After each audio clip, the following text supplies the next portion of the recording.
Morocco. That was Episode 4. Life at the Moorish Court. Part 2. One afternoon the Sultan informed me that there would be a display that night in the palace grounds, but that it was for the palace, that was to say, the ladies and no men would be invited, but if I went up onto the roof of the house in which I was living, I should no doubt be able to witness something of it. I watched the beautiful rockets of every color rise in their streaks of fire into the wonderful sapphire blue of the sky of the southern night, to burst with their 1,000 stars, filling the whole scene of the flat house tops of the old city with the pale glow of greens and pinks and yellows. In the Jamma El Fenaa, the open place that lies in the center of the city, the crowds stood and watched the rockets as they rose over the high walls of the palace half a mile away.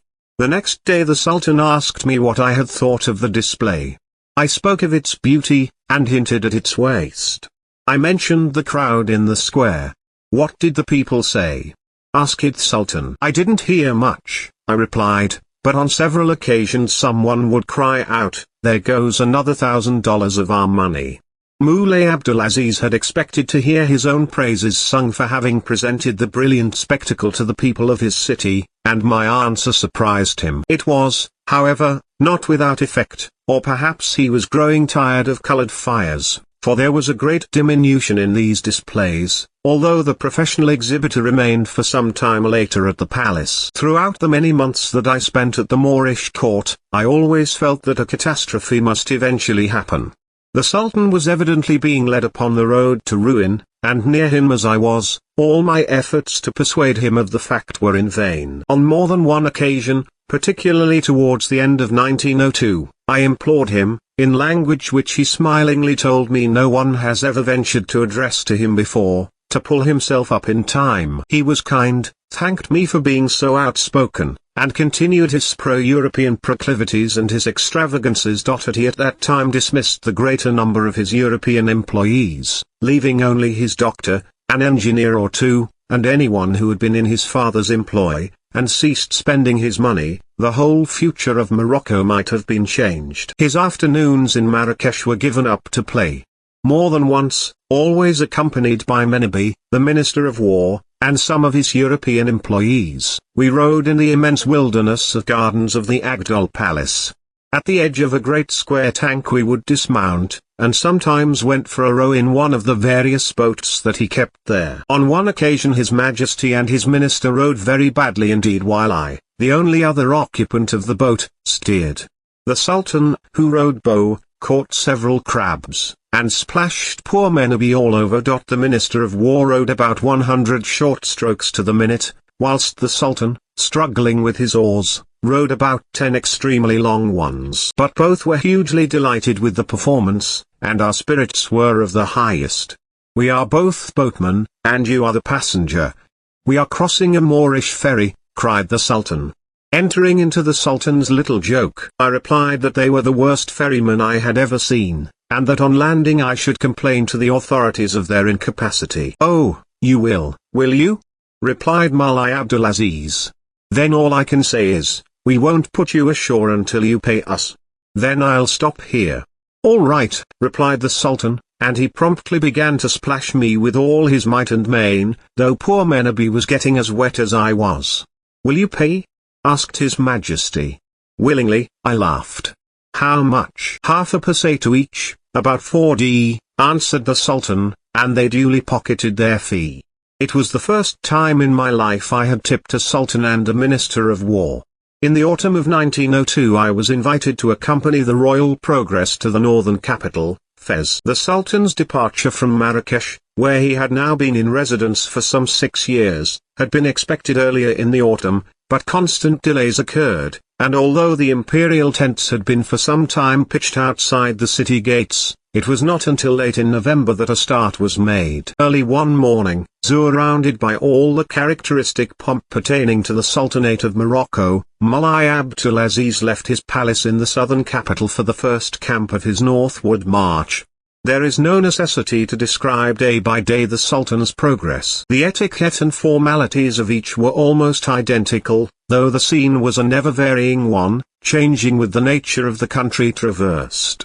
An account of one day, picked out at hazard, will be sufficient to give an idea of the whole.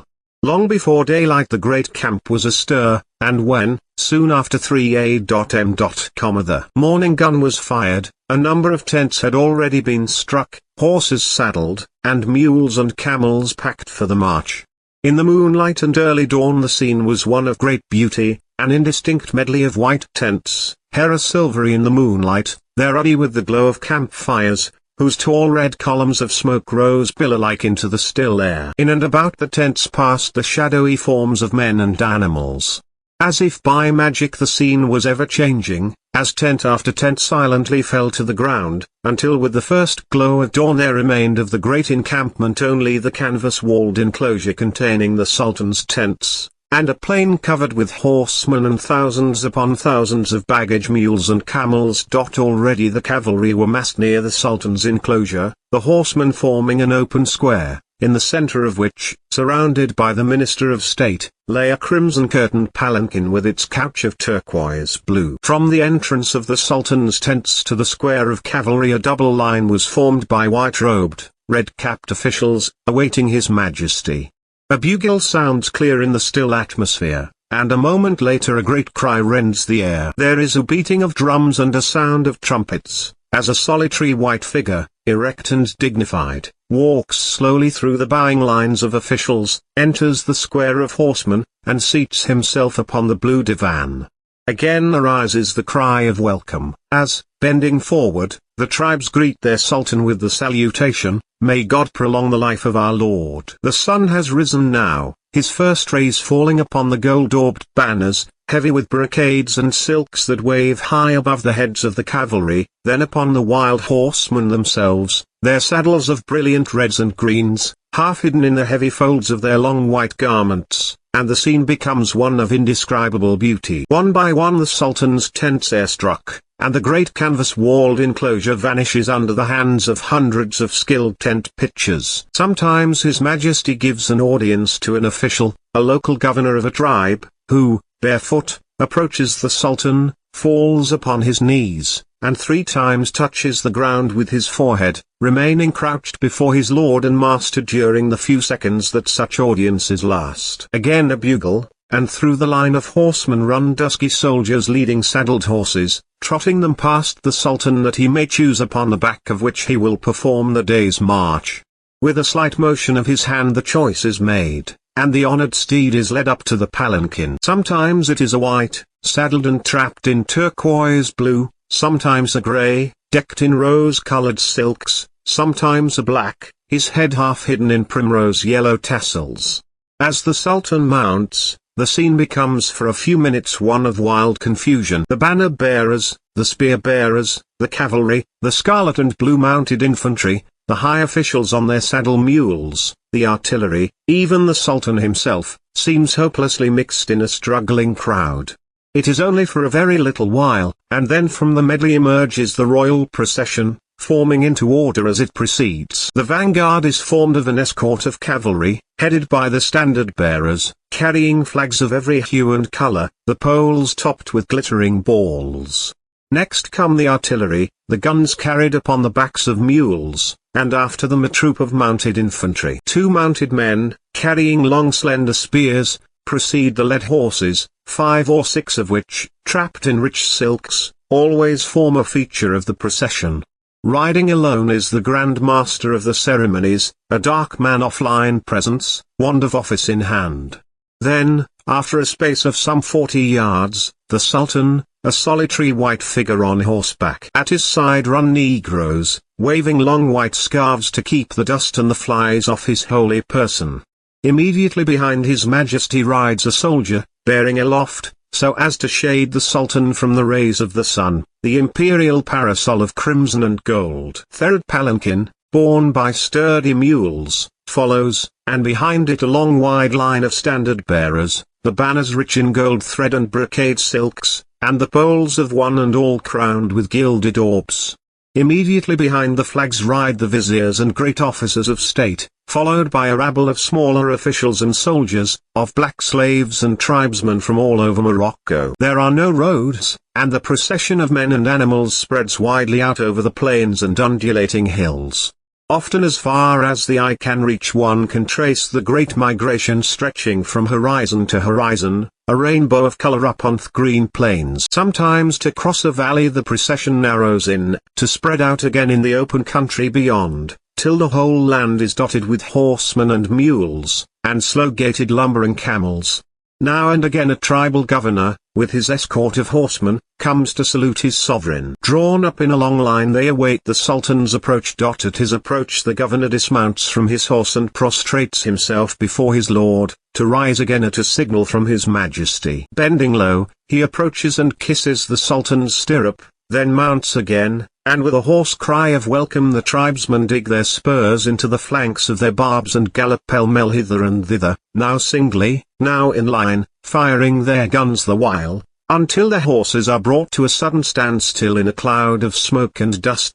These tribesmen are not the only people who came from afar to greet the Sultan on his march. There are beggars and representatives of all the dervish sects, from cymbal-beating Negroes from the Sudan to the Hamachu of Meknes, who cut open their heads with hatchets. There are snake charmers and acrobats, and men with performing apes, little deputations of country Jews and Jewesses, groups of white-robed scholars from local mosques, bearing white flags, veiled Arab women, uttering shrill trembling cries of welcome, and offering bowls of milk, lepers with their faces swathed and wearing great straw hats, bearing bowls of wood to collect alms in, for none may touch them. 1,000 scenes of human life, with all its pleasures and all its tragedies.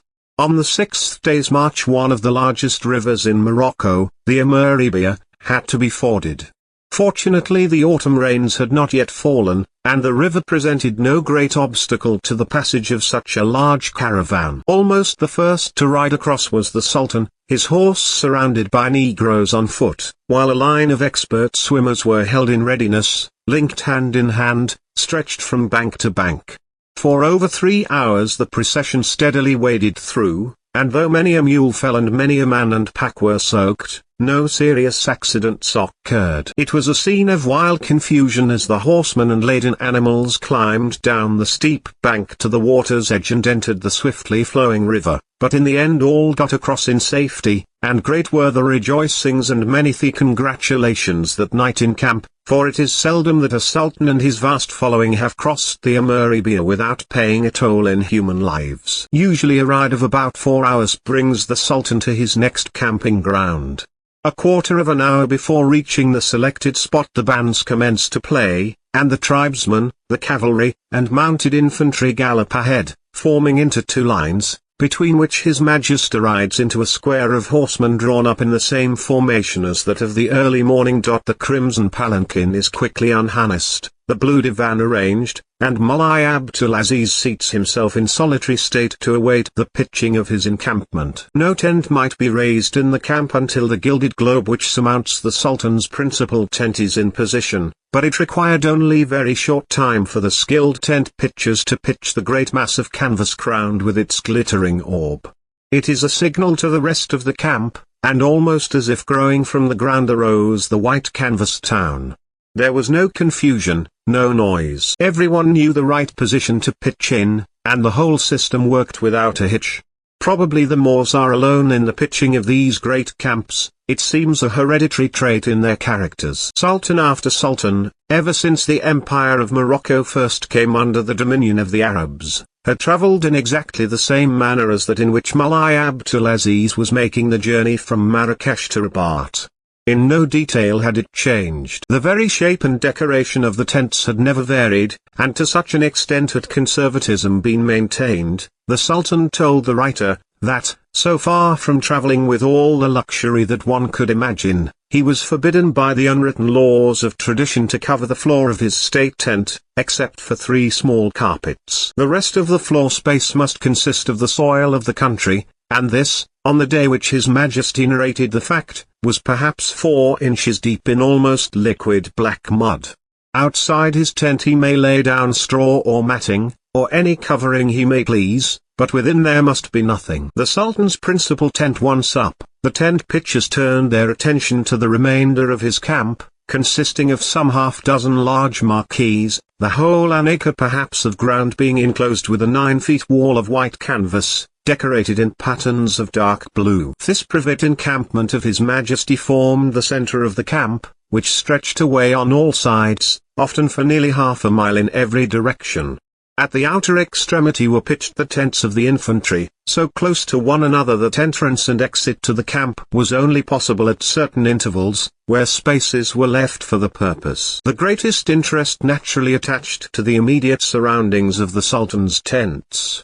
No one but his ladies and their female slaves might enter the walled enclosure, with the exception of one small portion of it divided off from the rest, retained for unofficial audiences. His Majesty transacted all his affairs of state outside the enclosure, in a tent of scarlet and green cloth, pitched at the end of a large open square, and visible from a considerable distance.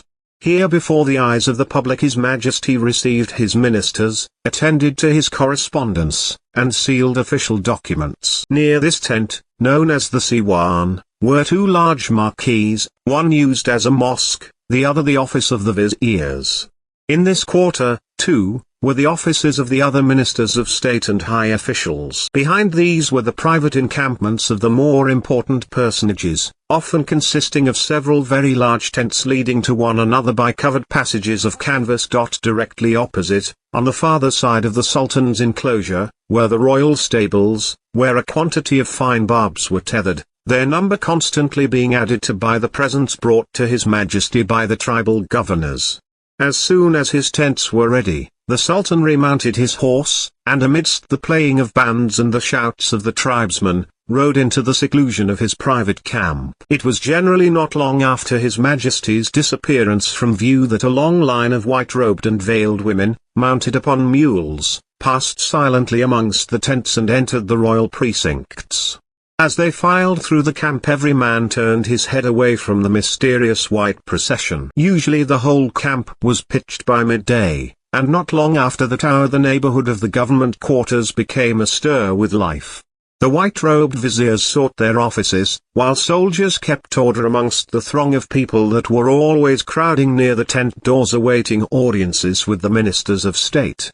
Only the Siwan was deserted, but not for long. A bugle sounds.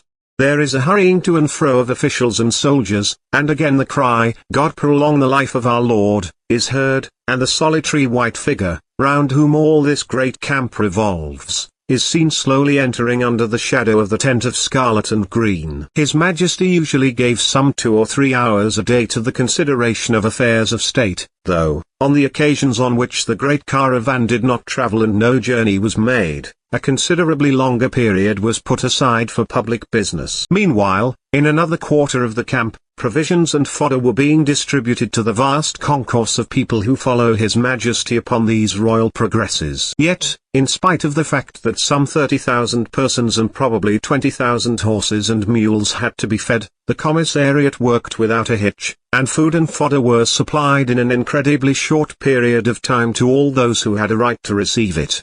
The local tribes alone were dependent upon their own resources, and, with this exception, the Sultan feeds the whole camp. Up till the time of this journey of Mullah Abdulaziz the march of a Sultan through a district was sufficient to bring ruin upon the people, so extortionate were the demands made upon them.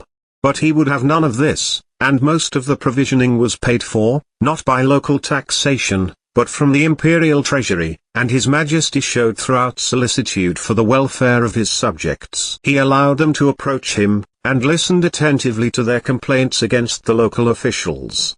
At sunset gunfire, His Majesty prayed, and retired to his tents for the night, though almost every evening he gave unofficial audiences to his friends in the divided-off portion of his private encampment reserved for this purpose. As night fell the camp became dotted with the little lights of lanterns, often gaily decorated with colored glass, while here and there a campfire showed up ruddily amongst the tents. Now and again could be heard the tinkling of stringed instruments and the soft murmur of a singer, who seemed afraid to raise his voice in the stillness that pervades everything, a stillness only broken now and again by an order to the guards and sentries of whom 400, shoulder to shoulder, encircled the Sultan's enclosure, or by the long-drawn accents of the mueddin as he called the faithful to prayer. The last post, and as the note of the bugle dies away, a wonderful silence fell upon the moonlit camp.